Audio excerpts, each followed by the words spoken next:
Rate law practice questions.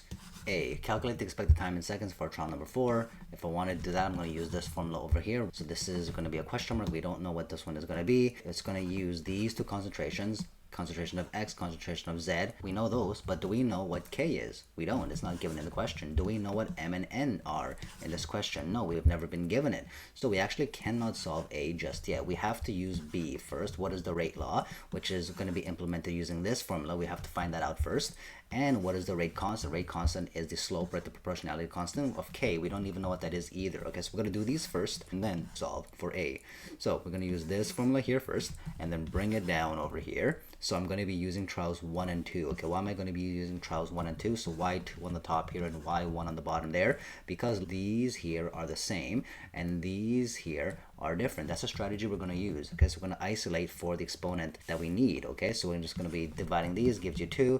These cancels out. These cancels out well. This one doesn't, so this gives you a 0.5. So 0.5 to the power of what gives you 2? You get -1. So at least for my exponent, it's going to be a -1. Okay, so the exponent here is going to be for a -1 because this is technically the exponent of n.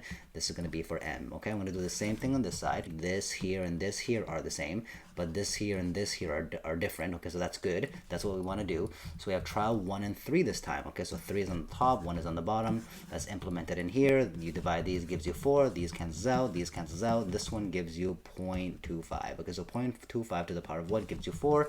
You get -1. So I'm just going to be putting it over there. So m here is -1. What is my rate law? Like I said, this is the formula we're going to use. We're going to bring it down over here, but rather than X and Z concentration, we're just going to implement and add and substitute our actual reactants. And then what are their exponents? We get -1 and -1. Okay, so this is here for the exponent of M. This is the exponent for N. Okay, so this here is your answer. Next, how are we going to solve this? Okay, for trial 4 for A, can we do it? Okay, so I've written it out over here. This is going to be trial for number 4. I've put in its reactants 0.02 and 0.02, and I know what my exponents are, so I've done that here as well, but I still don't have my K, so I can't solve this. So how do I get this last missing piece? You can use any trial you want as long as you have all of the correct exponents, and obviously we've already found the exponents. So let's use trial number 3. You don't have to use trial number 3. I'm using it. So I've added it all in, and I'm just going to be putting my exponents in there as well. So I just isolate for K. I end up getting 0.1248. That's it. Okay, so now that I have K, we can actually go back to A and use that same formula that we were using over here, but now we have the missing piece for K, which is going to be 0.1248. I multiply them up as a product. I get 312 seconds. That's the answer. Try this question yourself on your own. Pause the video and I'll be giving you the answers shortly. This here is the answer.